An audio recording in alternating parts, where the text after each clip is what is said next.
Bem, amores, então, olha só, agora nós vamos conhecer alguns pontos que são considerados em comum entre os evangélicos.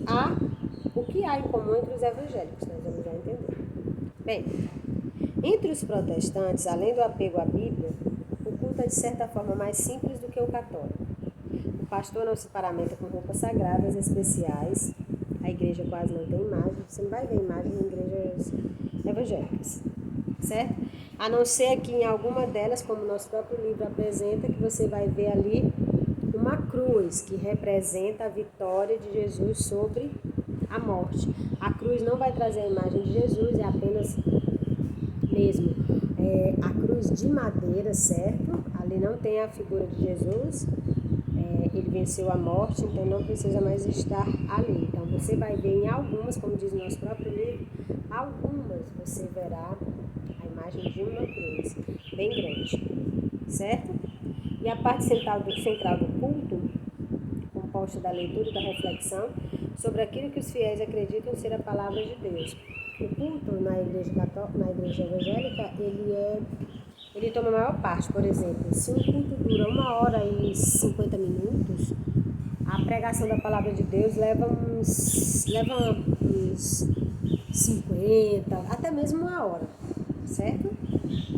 Ali da pregação. Os protestantes não se confessam, vocês sabem que um dos sacramentos da Igreja Católica, são 7 sacramentos, e um deles é a confissão. Na Igreja Católica não acontece a confissão. O que realmente acontece na Igreja Católica, na Igreja Evangélica não acontece a confissão. O que acontece lá na Igreja Evangélica é uma orientação. O pastor orienta o fiel a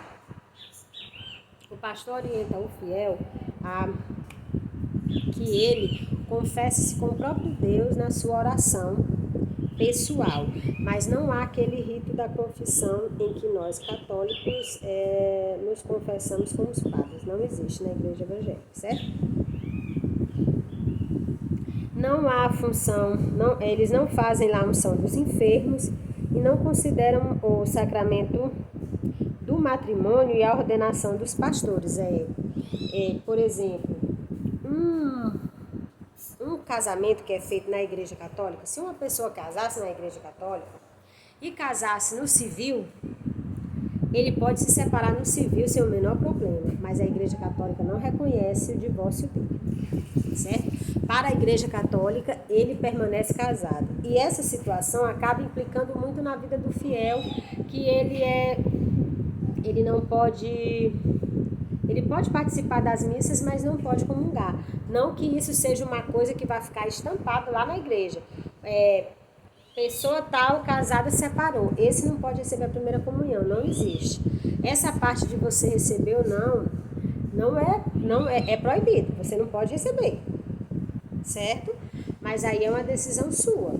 Não é porque lá a ministra da Eucaristia, ela não fica. Você é casado?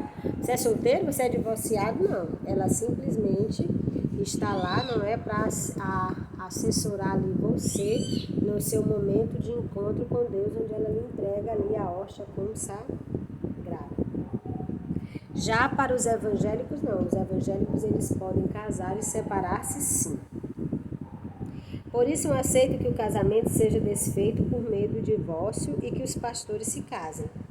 Estes não professam nenhum dos 3 votos que os padres religiosos católicos seguem. Os padres religiosos, os católicos, eles fazem 3 votos: o voto da castidade, o voto da pobreza e o voto da obediência. Manter-se casto acaba por implicar no fato de não constituir família, uma vez que ele vai ter que viver uma vida onde ele não vai poder se relacionar intimamente com nenhuma mulher, certo? Isso é que é manter-se casto, é manter-se longe de relações sexuais, é não ter relações sexuais ali. E aí, por esse motivo, ele não vai constituir uma família, voto de pobreza. E aí, eu vou falar aqui de um tema extremamente polêmico, abrir só uma aspas. Faz voto de pobreza, mas mora numa big casa paroquial. Sim, agora em uma belíssima casa paroquial. Mas quando ele servir 4 ou 5 anos que ele for transferido para outra casa, para outra igreja, para assumir a administração ali de outra igreja, ele só leva as roupinhas dele. O carro paroquial fica, tudo fica, ele não leva uma televisão, ele não leva sofá, ele não leva a cama, ele não leva ar-condicionado, ele não leva nada. E se a próxima casa paroquial não tiver a mesma estrutura da qual ele estava, isso não é o menor problema para ele, porque ele fez o voto de pobreza dele. Agora é claro que os filhos de Deus merecem o melhor. E aí é por isso que a Igreja Católica, e não só a igreja, todos os membros de outras igrejas cristãs sabem que aquela passagem da Bíblia em que Deus diz, né? Tem a vida e vida e abundância, você viver abundante, você ter dignidade de vida, você poder comer bem, dormir bem, você poder ter tranquilidade, certo? Então aí vamos desmistificar essa parte que o padre, o voto de pobreza do padre não existe porque ele mora numa casa paroquial. Volto a dizer, a casa paroquial não é dele. No dia que ele sair de lá, ele só leva a malinha dele com as roupas e pronto, tudo fica lá, certo? O de pobreza, eu já expliquei para vocês, e a obediência, não é? Porque ele é extremamente, o padre é extremamente obediente à palavra de Deus e obediente aos dogmas da igreja e à autoridade do Papa. Os únicos sacramentos dos evangélicos são o batismo e a Eucaristia. A Eucaristia deles é diferente da Eucaristia dos cristãos católicos. Os cristãos católicos comungam-se diariamente, ou seja, a Eucaristia pode acontecer cotidianamente, dia a dia. Os evangélicos não, geralmente eles encontram-se, não é, para fazer a comunhão, para a Eucaristia deles, e às vezes é um encontro, se eu não me engano, uma vez no mês, ou são 2 vezes no mês em que eles se encontram, não é? Para partilhar o corpo e o sangue de Cristo. Já os católicos, a Eucaristia diariamente. Em geral, os adeptos do protestantismo são dizimistas, devem doar 1/10 da sua renda mensal à igreja. Essa prescrição foi baseada no Antigo Testamento, pois esse era um costume judaico. Nenhuma igreja protestante aceita que a ligação dos fiéis com Deus seja intermediada pelo sacerdote, por um santo ou por Maria. Aí é um grande diferencial. E aqui vale lembrar, tá bom? Eu conheço muitos evangélicos e eu posso dizer para vocês do que eu conheço dos evangélicos. Tem algumas situações que é óbvio que se você for para postar, ver no YouTube, você vai ver algumas situações que você vê um evangélico quebrando o santo da Igreja Católica, algum evangélico usando uma ou outra palavra que são grosseiras com relação à Virgem Maria, mas a maioria não é assim. Eu digo porque eu conheço muitos evangélicos e eles têm um profundo respeito por Maria. Eles têm um profundo respeito por ela. Eles só não fazem aquela parte de devoção, mas eles têm um profundo respeito pela Virgem Maria.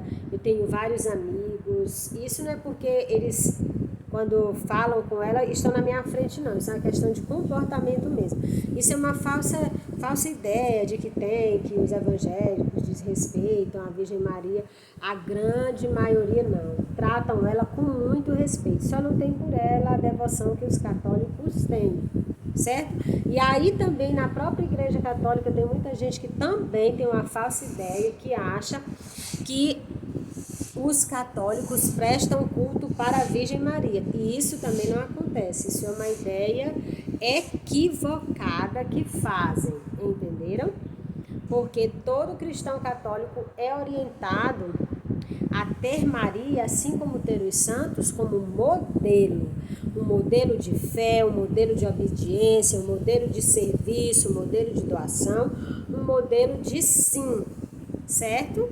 Todos eles entendem. Agora, há essa ideia equivocada que se passa, né, que se transmite, de que os cristãos católicos prestam culto a Maria, certo? Isso não existe, ok? Bem, com relação ao dízimo, aí eu vou defender as duas vertentes, as duas correntes de cristãs aqui, tanto a católica como a evangélica. Tanto o dízimo na igreja católica como o dízimo na igreja evangélica não é obrigatório, tá? As pessoas devolvem porque em honra a Deus, que concede a ele uma vida agradável, uma vida boa, dá a ele uma dignidade de vida, ele tem essa vontade, esse desejo de devolver, gente. Não é obrigação. A pessoa devolve caso ela entenda que quer devolver, que precisa devolver. Não é obrigada a você a devolver. Olha, se você nunca ouviu isso. Nem na igreja católica, nem nos evangélicos, eu nunca ouvi essa frase: se você não devolver o dízimo, você não entra mais aqui, você não é mais... Não, eu nunca ouvi isso. Também é uma ideia equivocada que fazem aí, que os cristãos são obrigados a devolver o dízimo. Não é obrigado. Nós devolvemos porque sentimos a necessidade. É um obrigado que nós damos a Deus, mas de diferente forma. Nós devolvemos para que a igreja tenha condições de manter-se, de manter os funcionários que trabalham nela, que são todos, tem todas as carteiras assinadas, de encabeçar várias obras sociais, desde entrega de cesta de alimentação, a ajuda financeira mesmo para pagar água e luz, para ajudar na estrutura da casa. Então é para isso que serve o dízimo, tanto na igreja católica quanto na evangélica, certo? O dízimo é bíblico, não é uma obrigação. Outro aspecto fundamental entre todos os evangélicos é que sua fé é sempre ativa, nunca contemplativa. Entre os católicos e ortodoxos, para citar os cristãos, e entre os budistas como exemplo de não cristãos. Há conventos e mosteiros em que as pessoas se retiram do mundo para dedicar-se à vida à oração. Já os protestantes só entendem a fé como uma ação concreta no mundo. Não há mosteiros, conventos, nem místicos evangélicos. Lutero, que foi monge, criticou duramente a vida nos conventos, considerando-a inútil. Já os críticos do protestantismo acham que esse caráter apenas prático da fé leva a uma espiritualidade dura, austera, com pouco sentimento, sem intimidade com Deus. Ok, meus amores, aqui nós encerramos esse primeiro tópico aqui da nossa aula sobre o ensino religioso. Eu espero muito que vocês tenham gostado. Respondam à atividade que está na página 133, ok?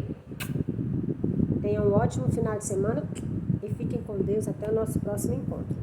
Beijo no coração de vocês. Tchau.